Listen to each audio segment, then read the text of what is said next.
Now, it's about 75 days to the conduct of the 2023 election, so get your PVCs in readiness to vote in the election. Today on the program, Lagos-Ibadan Expressway gridlock worsens amid suspension of road work. United Kingdom warns against intimidation of voters, rules out preferred presidential candidate.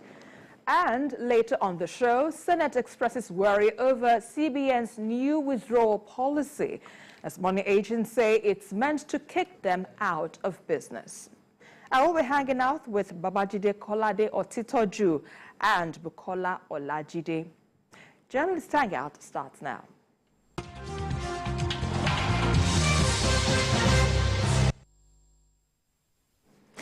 Now, the coming of Yuletide is sometimes preceded by some challenges. One of such is the heavy traffic in and out of Lagos.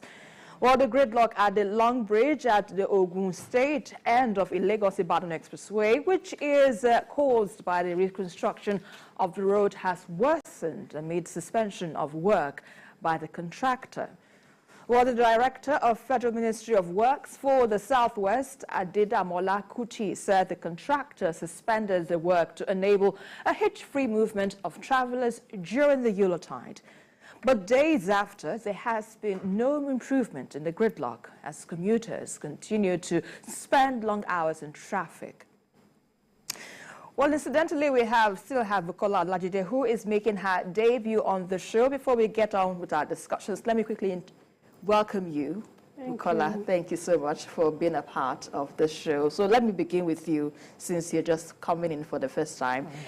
How do you think this situation can be managed, knowing that the gridlock has been persistent over time and we're yet to find a permanent solution?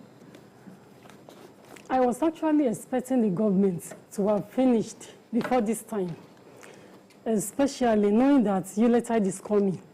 And this is just about 130 kilometers, and it's been going on for 10 years. I think we can do better. And now that the government has admitted that they can't even finish before the Yuletide, I think that they can, allow the contractors to maybe do a kind of constructions, continue to expand the road so that people can be able to move. It's very, very painful. And in fact, I've been avoiding that Lagos-Ibadan Expressway for the past few months now. I don't want to suffer. It's not fair that just by 130 kilometers of road, and we have been doing it for the past 10 years. I think we can do better. Indeed. Yes, I think we should do better for our people. Babajide, I know you follow that road. I'm sure it is very, very hectic. What do you think can be done? It's terrible. Yesterday, we were somewhere in GRA, and my friend, who is the director of publicity at NYC, was being expected. So some of his friends were waiting for him at the hotel where we were. I said, Jide, you've not seen your friend since he lost his wife. Why don't you just wait? So I asked them where he was. They told me he was on Lagos-Ibadan Expressway. I said, our own internal auditor, chief internal auditor, spent 6 hours on that route. He was supposed to be part of the retreat. He spent 6 hours. He got to the hotel where we were doing the retreat just some minutes to 2. Remember, he left his house early. In the morning? Yes, and got there some minutes to 2. So something just told me it made no sense to wait for my friend Eddie Megwa. This morning I called him. I said, what happened? He said, they actually left Ibadan at 12 noon. 12 noon, no. He got to the hotel at midnight. So full 24 hours or 12 hours spent on the road. How do you describe that? He got to the hotel at midnight. and other people were waiting. The coordinator for NYC here in Lagos, they were waiting. So, do you know that because of this delay that people go through and the excruciating pains that people face on that road, some parents who have their children in schools in Ibadan would rather have them fly into Lagos. A journey that ordinarily shouldn't be maximum 1.5 hours, maximum if you are not speeding. You now have to come to Lagos by flight. It makes no sense. But if you would come by road from Ibadan, there is no guarantee that you won't spend 7 hours on the road. So why put yourself through that pain when by flight in just 20-25 minutes you are here? But in the essence of this situation, we know that the government is doing this for the good of the masses, so that it can have an expanded road network, so that everyone can ply that road without any hassles. But some would say, let us bear the hardship for the time being until we enjoy the roadworks, the smoothness of the road. Don't you think perhaps there's a little bit of pain for the gain in this regard? The pain is too much, and the construction of that road, especially the Lagos end, has been too slow. Too slow. Yes, people will argue that, okay, that is the built-up area, and all that. Definitely there will be greater traffic. Because if you look at since when RCC had completed a substantial portion of the Shagamu to Ibadan end, you then ask yourself, why is it taking Lagos-Ibadan this long? The delays are seemingly endless, and you ask yourself, what's going on? How many years will it take us to do that road?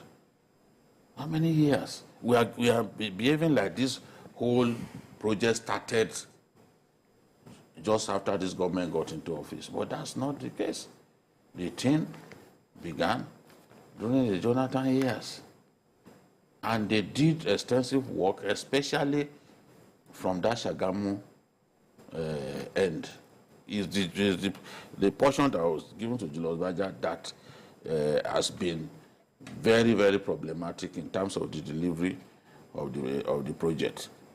People want to see that road delivered, and we will actually promise that it will be delivered in December.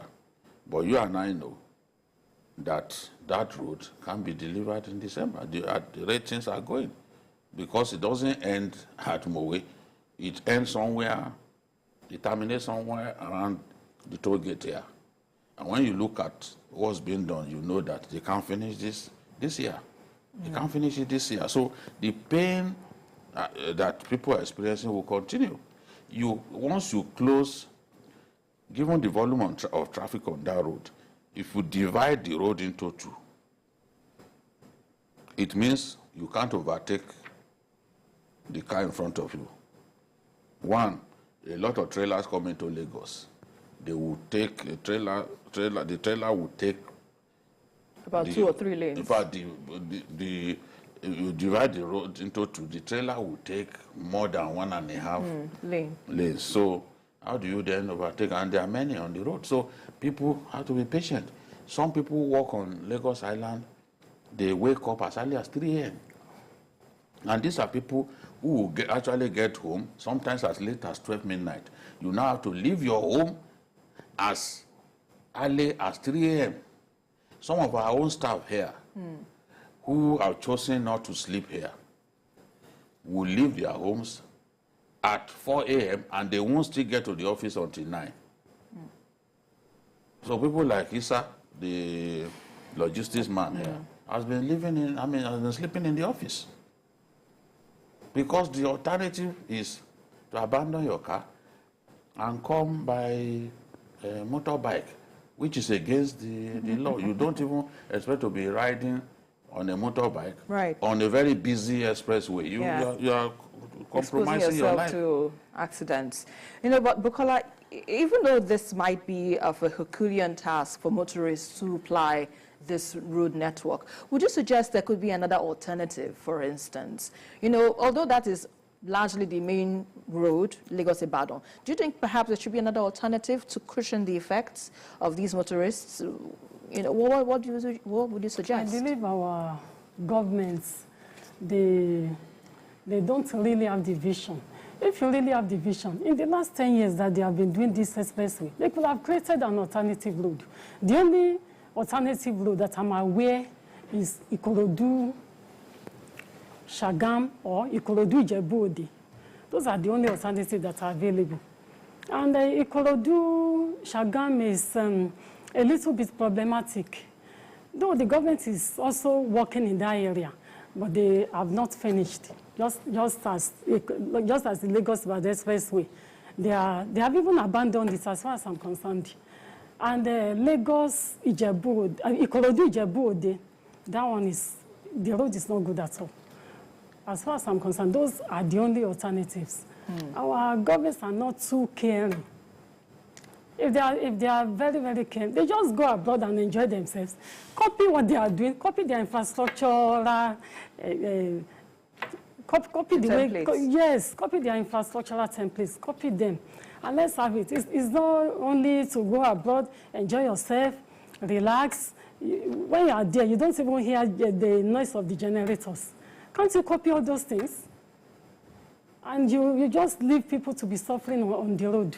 Well, they'll tell you that they are working around the clock. It's just for us to have the patience. I agree with them. I agree with them. They are working around the clock. But let's see the evidence of working around the clock. Let's enjoy it. Let's enjoy infrastructure. Also that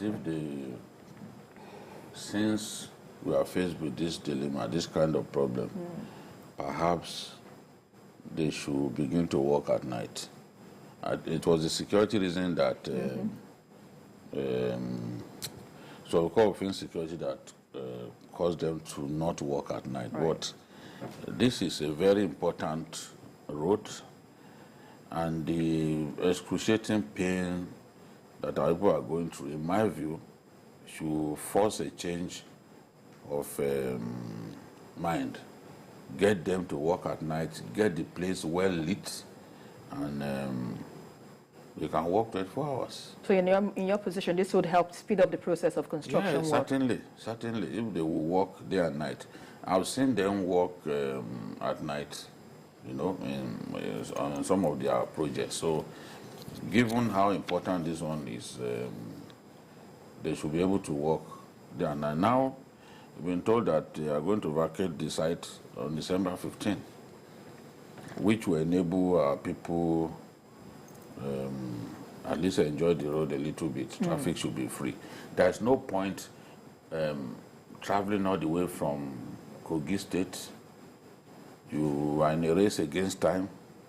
It took you 4 hours to get to Ibadan, and then you spend all of the 4 hours or more. You then spend it on a journey that is just about 135 kilometers. It makes no sense.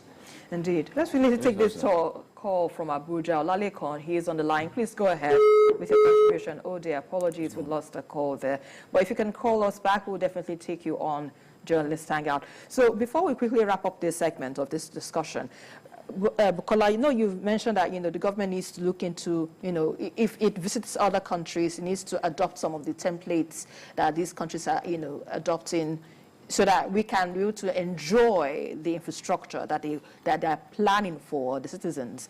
But if we're to look at it in a very simple way, what other alternatives? I know you're talking about other routes, but, can we look at using other alternative means of transport as against road network, for instance, so that we can limit the amount of road users. We can limit the amount of people that live in Lagos-Ibadan when you have the rail that, that the government is working on. Do you think perhaps we need to explore that so that we can reduce the amount of road networks that is in our country or in our state, for instance? Yes, you are right. We actually need to do more on the rail transport. Though there is rail transport from Lagos to Ibadan and from Ibadan to Lagos, but it's always like it's working today, not working tomorrow. And so, like you said, we actually need to explore that very much. A lot of us have traveled abroad, and we say you don't have to stress yourself from New York to everywhere. You can always hop on the train. So I think what the government needs to do, maybe the next government, is to allow state governments to do linking roads, highway link roads from, say, from Ibadan. Allow state governments to take over highways. For example, from Ibadan to Lagos. They should have allowed the governments of Lagos and governments of Oyo to do it. Maybe the next government should have to have a rethink and allow governments to link highways to their capitals. But for now, I think in the nearest future, our government should think of this highway, this railroad. Final thoughts on this, Babajide? Yes, ideally, everywhere else that I know, except in some of the third world countries where development has not really kicked in. Yes. Rail transport is the best and most popular means of commuting. You are talking about commuting in large numbers. There's nothing like rail transport. You see, even the pictures of those Indians, you know that their trains are ferrying them from one point to another. There are usually very many. The road transport has put so much strain on our roads, and you can see the damage that those big trucks carrying cargo, cement and other things are doing, to our roads. When we were younger, a lot of us moved more via rail transport, and it was fun because in the night, and it even enabled you to know a lot of our communities, because in the night you stop at one train terminal, you eat, and then everybody runs into his coach again. You are off to your destination. In 1985, I went by rail to Kaduna, for example, and I really enjoyed it. Students, once they close for the holidays, once their schools close for the holiday, they go back home via rail. Even some of them in Ogun State, for example, as close as Ogun, east to Oyo State, they get into the train, and the train will take them to Ibadan. But it has become very unpopular. Rail transport literally collapsed, and all these big trucks began to now use our roads, which was not the case before. I'm telling you, even petroleum products in those days, they were moving petroleum products through rail. Yes, but today, need to revisit I can that. tell you a lot of our children have never entered a train. Well, let's hope that things will change for the better. Let's quickly move on to our next topic of discussion on the show. With about 78 days to the conduct of the 2023 presidential election, the United Kingdom has declared that it has no interest in who becomes Nigeria's next president. Now, speaking after a closed-door meeting with the Senator Abdullahi Adamu-led National Working Committee of the ruling All Progressives Congress, the APC in Abuja, the British High Commissioner to Nigeria, Katriona Liang, warned against any act that could intimidate eligible voters from exercising their franchise on election day. So, Babajide, yes, the UK says it would work with any candidate who emerges the president in Nigeria. But my question is, why the interest, for instance, of international community on who becomes Nigeria's next president? I mean, is it anything so peculiar? Why is it any interest to start with? Well, they've said they are not interested in who becomes Nigeria's president, but they are interested in the process. And if they are interested in the process, I don't see anything wrong in that. Nigeria is the giant of Africa. Our strength lies not just in the size of our GDP, but Our population. Our population. You can see how China has converted its population into strength. You know, there is no facet of the global economy where China has not positioned itself to be a big player. And they are making sure that even the wealth of China is being distributed. It may not be equitably, at least being distributed much better than before within the population, because the market is there. Like our country, the market is there. So a country like Nigeria, with the size of its population, with its economic potential, we are an oil Producing producer. country. Yes, one of the biggest in the world. There's no way that countries like the UK, the US, would not have an eye on what goes on here. You know, they all want to be our friends. They also know that if violence breaks out in Nigeria, the continent of Africa cannot cope with the enormity of refugee problem that it will create. So they don't want to see such a thing happen here. And you know, every year we get all sorts of doomsday prediction. Oh, Nigeria will break up, this and that. I know that even some of those making such predictions, in their hearts they'll be praying that it doesn't come to pass, because the effect of such a thing on the continent, on our neighbors, you see how small our neighbors are. There's no way they can cope with the refugee problem. And is it how many? You look at a country like Togo.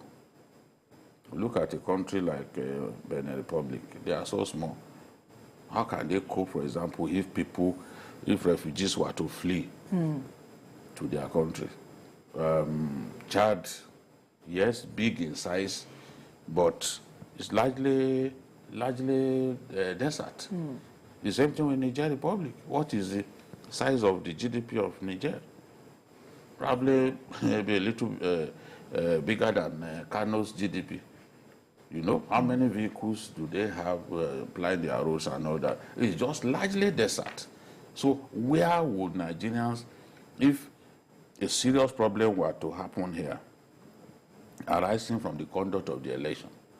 Because we've seen the elections tear countries apart, if not well handled. You saw what happened in Kenya. They were killing one another and all that. Some people will run away. Where will our people run to?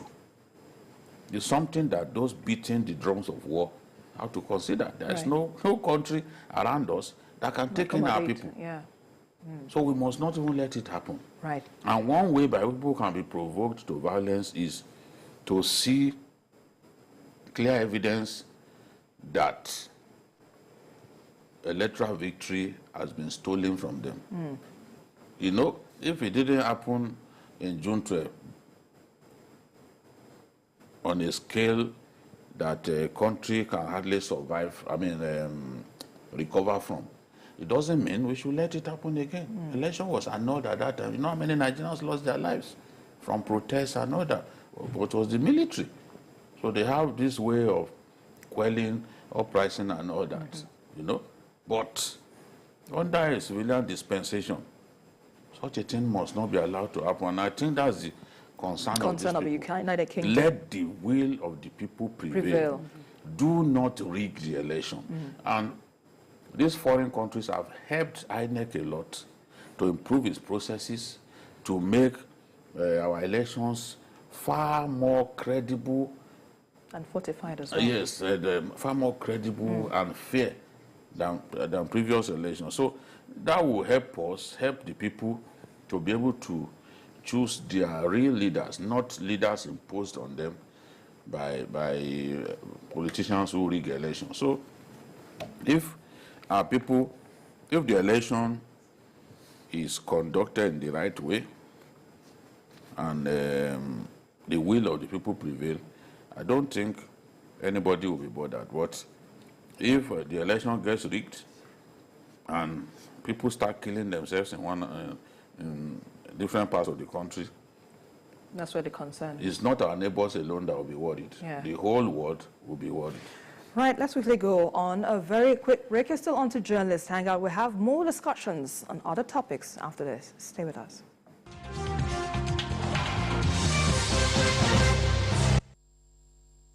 The Central Bank of Nigeria has announced the introduction of a new series of 200 Naira, 500 Naira and 1000 Naira banknotes to be launched on December 15, 2022. These new banknotes will circulate side by side with the current 200 Naira, 500 Naira and 1000 Naira banknote, which will cease to be legal tender on January 31, 2023.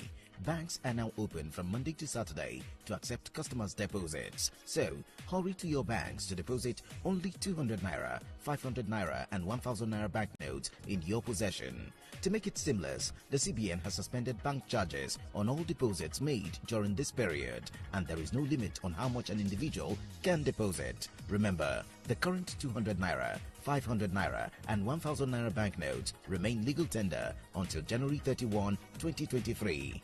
Do not reject it, but ensure the banknotes get to your bank before the deadline of January 31, 2023. This message is from the Central Bank of Nigeria. At the advent of transition 2015, local governments in numbers, in Borno, Yobe, Adama, were under insurgents.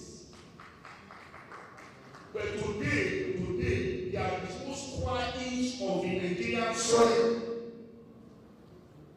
under the control of insurgents. Is the biggest achievement of administration in international security. Yes, there are still challenges here and there. There are still challenges here and there. The tell you of any nation where there are no security challenges. No. This message is brought to you from the Federal Ministry of Information and Culture. This place will have a recreational park that is designed to make life comfortable. Wellness is key, and we're putting this place that will help people to, keep up on their health where they go burn their fat. And the timeline for this project is estimated to start and end within 18 months. But however, it starts in phases. The first phase is to get this place secured and gated, which is done. Mowe is a growing city, and if you are very, very smart, then you realize that the Lagos-Ibadan expressway that is being developed is going to throw Mowe open furthermore. People that have gone ahead of us have great investment here, and even way in the 90s, even before we thought about coming here. So I think it's a good idea, Iderade coming here.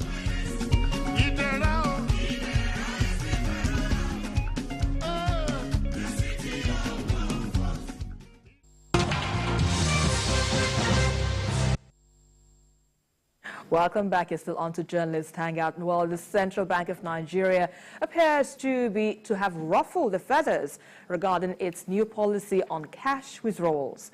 While many Nigerians have voiced resentment against it, senators have expressed concern over the new policy, and which they observed might stifle the economy. Also, mobile money operators and bank customers have expressed opposition to the new regulations on withdrawals, saying the Apex Bank wants to send them out of business.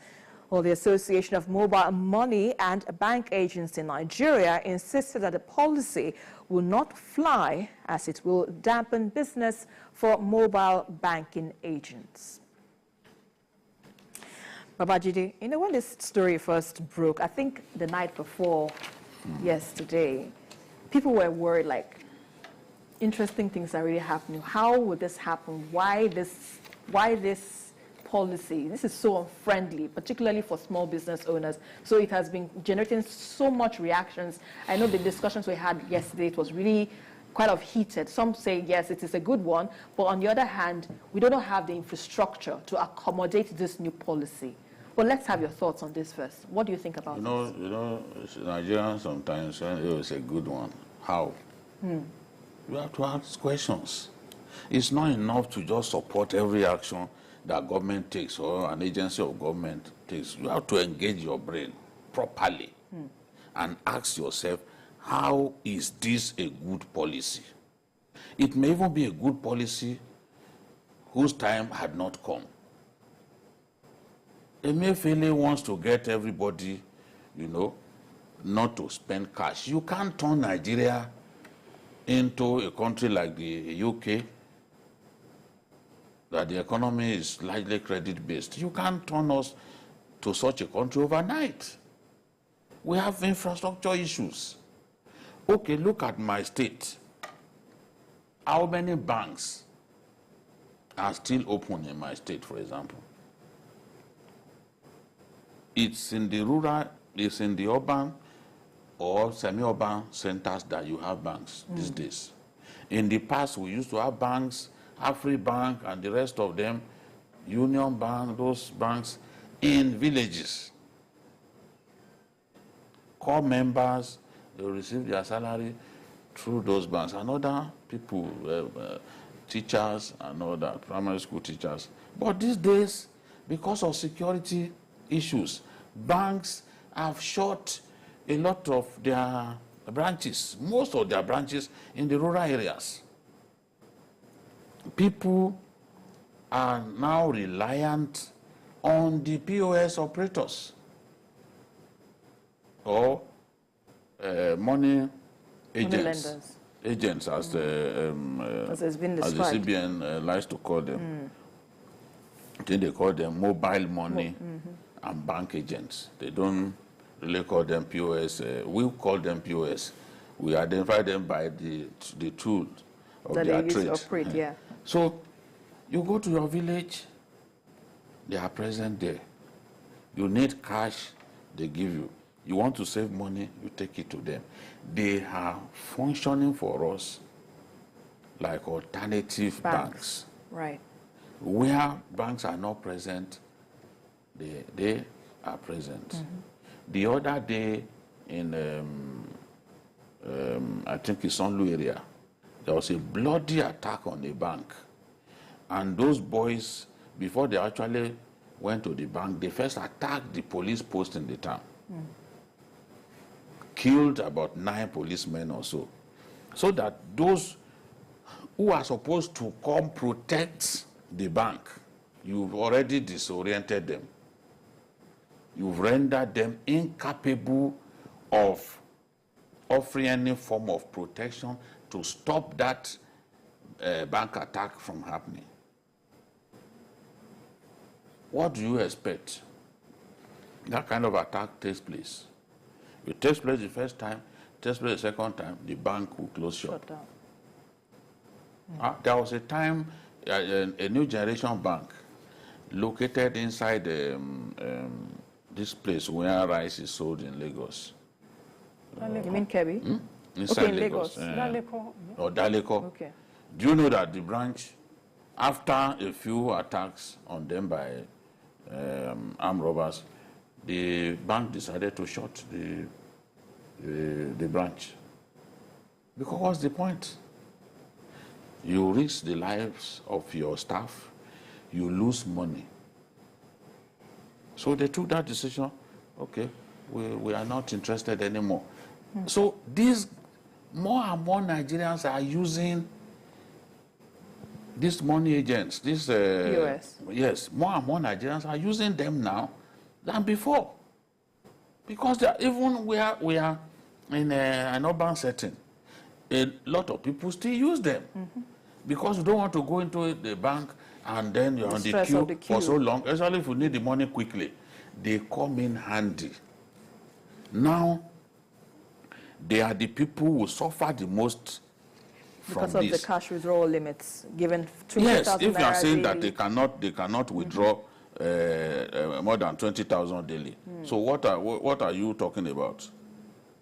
What are you talking about? How can you say that they cannot withdraw more than 20,000 daily? If you have a party and you need cash, somebody even gave the example of you want to buy a bag of rice, now 48,000. So for that particular, nearly everything that you, all the money that you need, that you can withdraw from the bank for that day, you are going to spend more than almost half of it on a bag of rice. This thing in the rural areas, you cannot, there are no ATM points are not there. So how do you expect our people to function? You don't want cash in people's hands. But even your own electronic, the policy, the cashless policy, yeah. You only introduce it to a few states. Now you want to do it through another means, and you want that to happen across the country. How do people move around? How do people who are used to transacting business? In fact, the whole idea of getting people to use the banks a lot more, keep money in the banks, this one will discourage it. Because once this exchange of new Naira notes with the old one happens, people will keep their money in their houses. Well, I'm happy that the Senate has intervened. I'm happy that even the House of Reps have invited Emefiele. This is not a policy that should be allowed to work. Sometimes these people just come up with harebrained ideas, and if our National Assembly does not step in, look at when the other day the Comptroller General of Customs, look at when he said that they will stop any car that they see on the road, that if they didn't pay duty, or the duty that they paid was not the value that they should pay, even if the car is 7-8 years old, that they are going to make people pay duty. Of course, the Senate stopped it.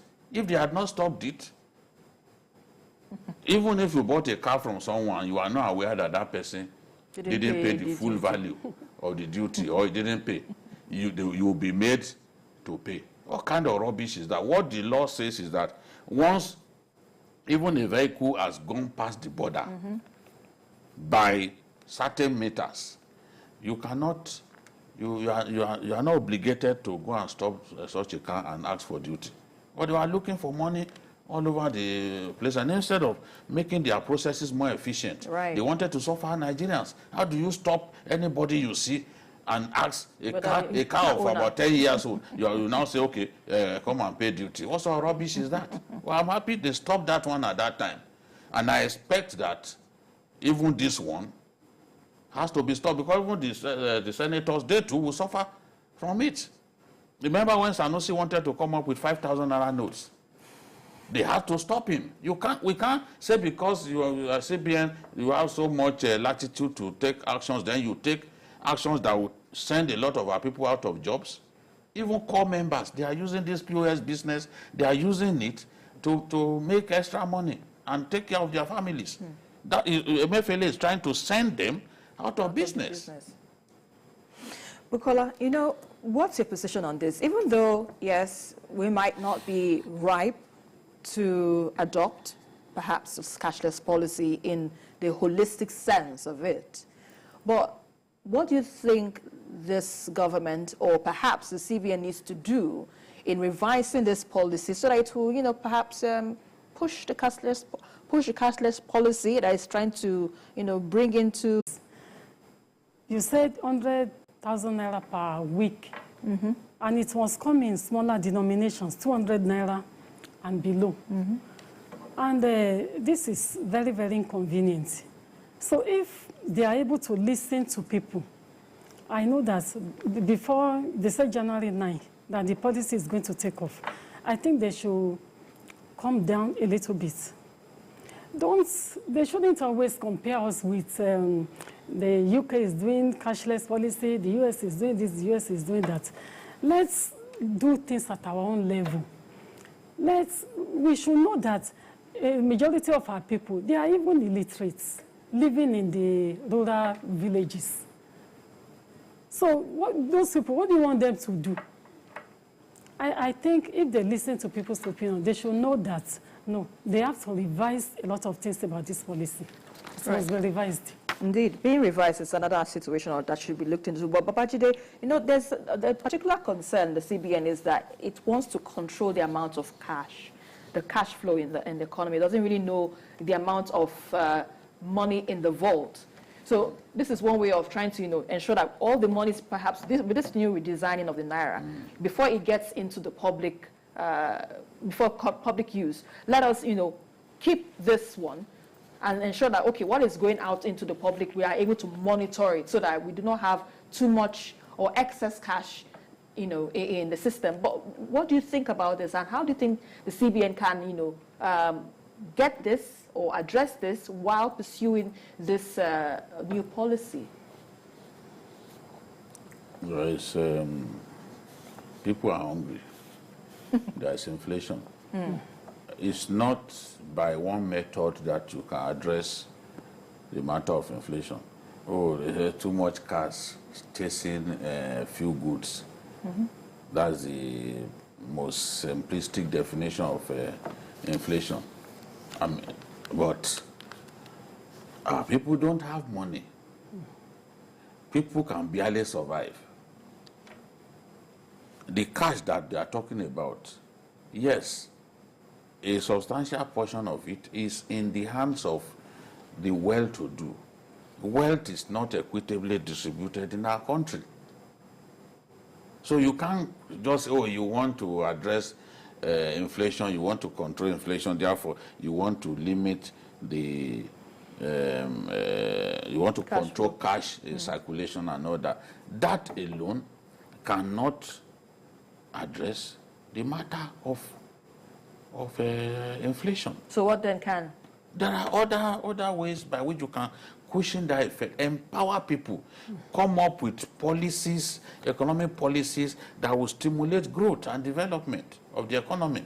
If the economy experiences real growth, people will be empowered. There will be more money in people's hands. Look at the countries that we were developing at the same pace during the, after independence. Go and check the rate of growth of their GDP and compare to our own. You see the rate at which the GDP of India grew over the last 20 years. Look at the rate at which the GDP of China grew over the last 20 years. Come and then compare to our own. You see, instead of experiencing that kind of growth, it's actually a decline. So, and you have to get your policies right, get your economic policies right, fix power. A lot of our people don't need government to give them money and all that. Just provide the environment. Right.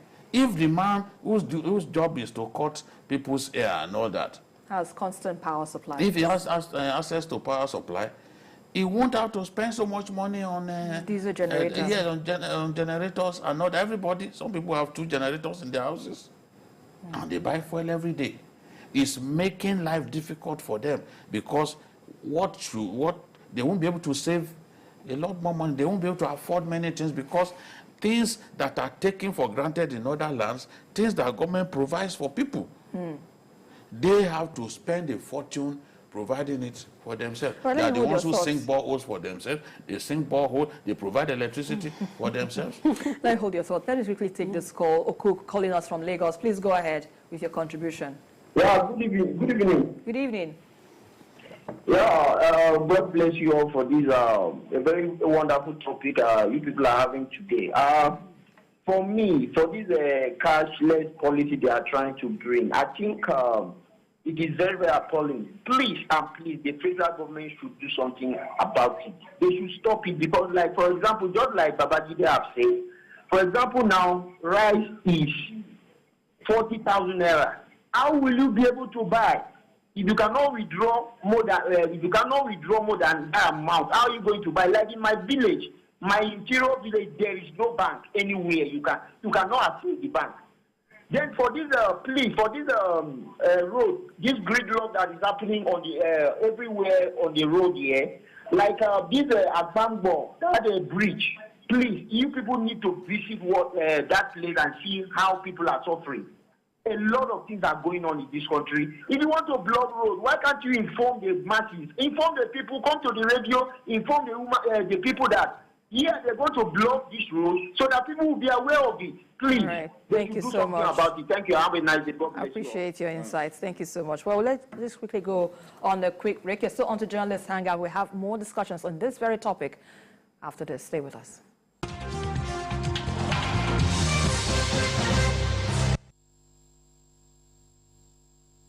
The Central Bank of Nigeria has announced the introduction of a new series of 200 naira, 500 naira and 1000 naira banknotes to be launched on December 15, 2022.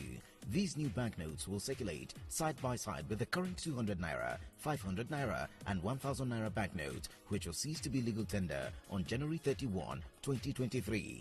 Banks are now open from Monday to Saturday to accept customers' deposits. So, hurry to your banks to deposit only 200 naira, 500 naira and 1000 naira banknotes in your possession. To make it seamless, the CBN has suspended bank charges on all deposits made during this period, and there is no limit on how much an individual can deposit. Remember, the current 200 naira, 500 naira and 1000 naira banknotes remain legal tender until January 31, 2023.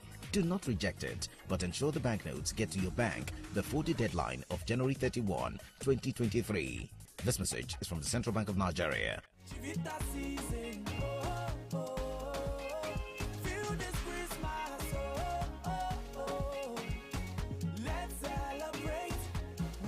Everyone has a Chivita this season. What's your Chivita? How important is comfort to you?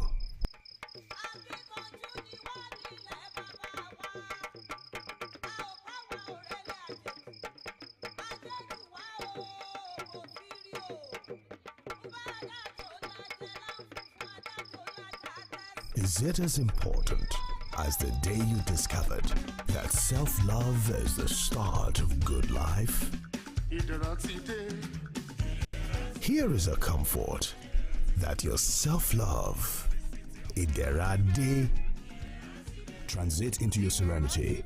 The opportunity awaits you on this peace of mind as you pay in installments of 24 months with initial deposit of 500,000 naira.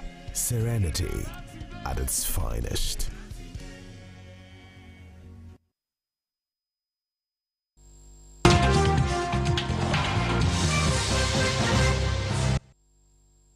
Right, welcome back. We're still discussing the CBN new policy regarding the cash withdrawal limits, which the story broke about 2 days ago and has sent some reactions across town. But Vajide, you know, when we had a call a while ago, and everyone seems not to be pleased about this arrangement. And you know, before we came on air, you were like, this kind of thing will not really control vote buying. If at all, this is, you know, targeted at ensuring that we have elections devoid of manipulation or, as it were. But what do you think, perhaps, you know, that should be, will I say revised, so that we can as well adopt this policy? The policy should be stopped. This is a harebrained policy.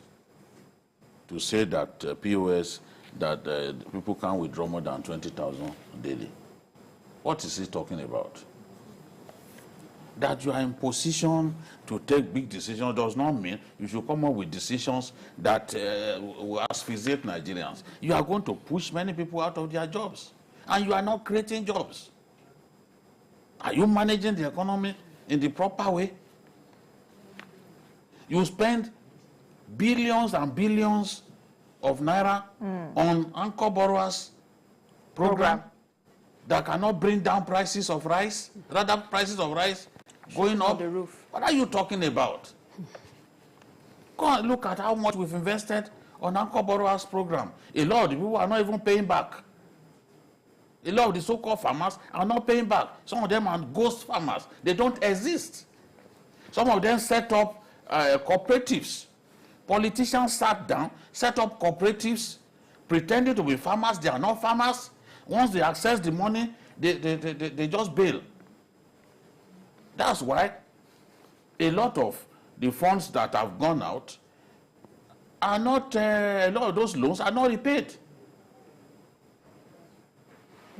The CBN governor cannot tell us that he's comfortable, except he's not a patriot. He cannot tell us that he's comfortable at the rate of repayment of those loans. All these people are not farmers. And the people who need it the most, they will not be able to access the money.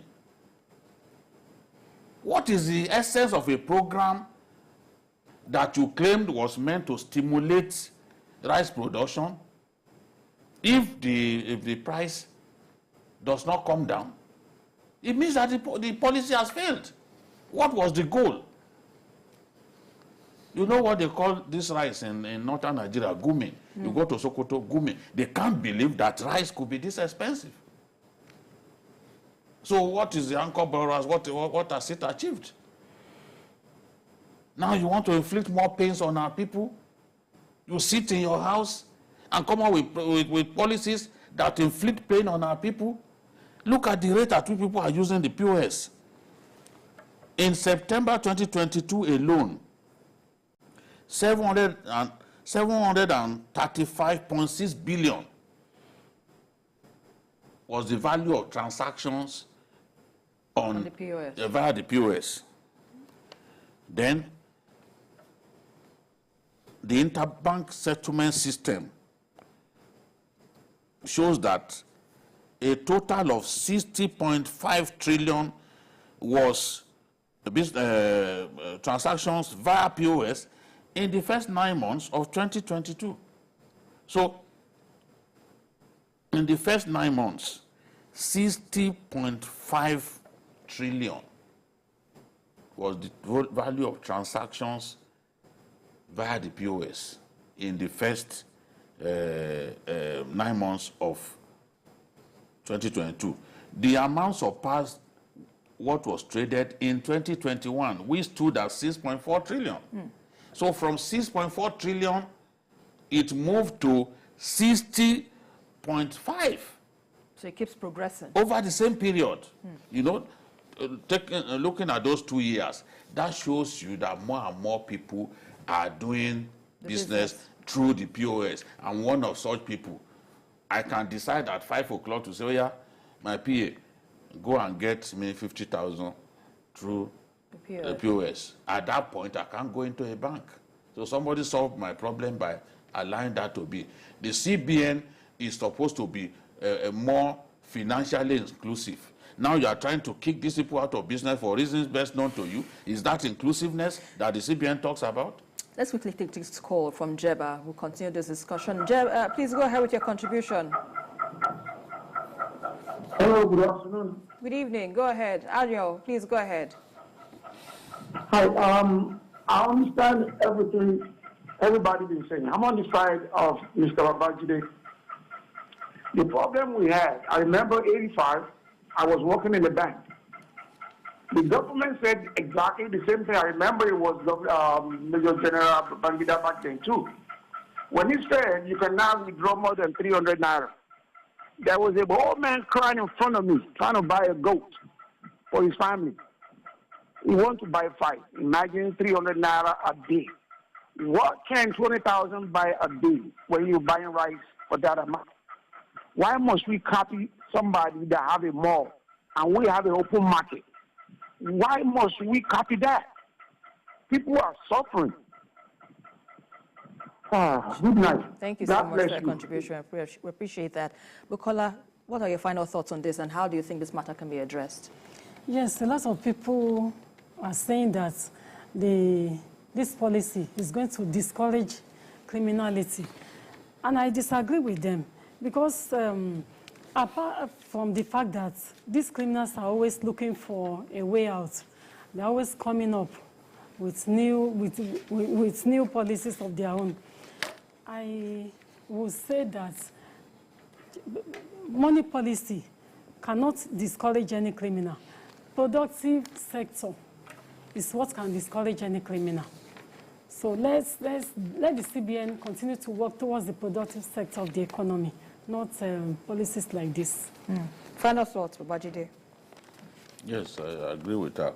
Come up with policies that will stimulate economic growth, not half-hearted policies that are not well thought out. Look at some of the policies that this CBN governor has introduced, in the last few years. They've all failed. They've all failed. Whether it was meant to address forex illiquidity, all those policies have failed so far. How much were we exchanging the dollar to a naira when he took over? Less than 200 naira to a dollar. See where it's left us. The dollar has escalated. He's not been able to do anything about it. Now he's trying to inflict more pains on our people. If the senators don't stop him in his tracks, then they don't know what they are doing. All right, let's wait and see how things turn out to be tomorrow. Perhaps we'll discuss that when that happens. Well, that's about it on this week's edition of Journalist Hangout. I'd like to thank my guests in the studio, Babajide Kolade Otitoju and Bukola Olajide. It's a pleasure to have your thoughts on the program this evening. Well, that's about it. Again, join us again for another episode tomorrow. You can also watch a repeat broadcast of it tonight at 11. And join us again on Sunday from 1:30 to 3:30 p.m. We are also on YouTube at youtube.com/TVC News Nigeria. I am Esther Mapariola. Many thanks for watching. God bless for Nigeria.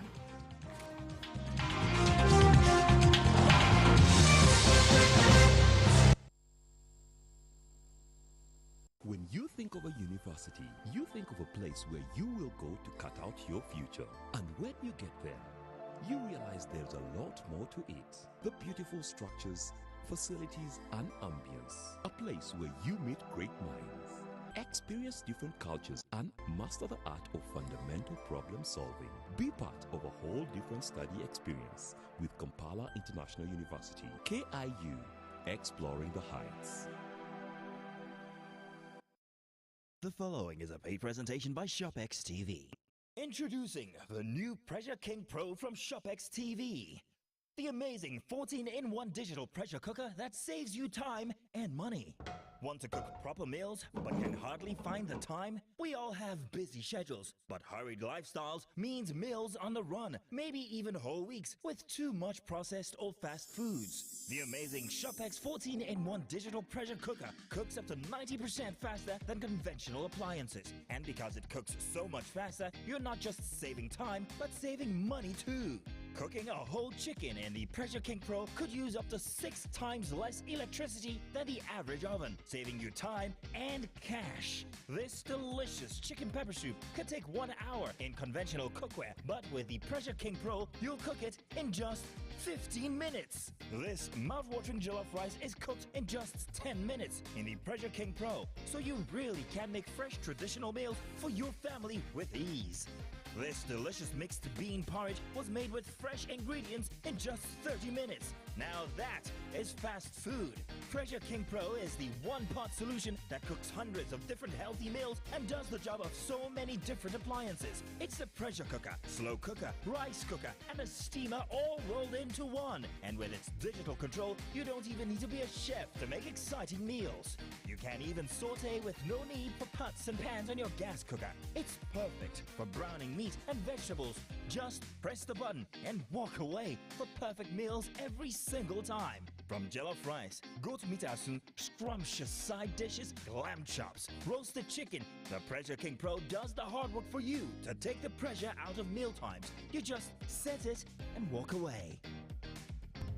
The Pressure King Pro is God-sent, and my family loves every meal I prepare with it. It is a one-pot wonder that makes cooking so easy. Now, I can prepare fresh meals for my family in minutes. I love my Pressure King Pro. It's a life-changing product that has saved me so much time.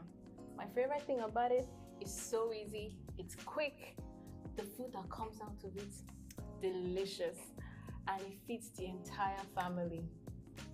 My mother-in-law can't believe how good my food tastes. You could be paying over 350,000 naira for a complicated collection of cookware that takes time to cook and also takes up so much space on your countertop. But for a limited time only, call the number on your screen now and get the multi-function Pressure King Pro for just 94,950 naira. But wait, that's not all. Call now and we will deliver the ShopX Pressure King Pro straight to your door with no delivery charge. So call now while stocks last. The preceding was a paid presentation by ShopX TV.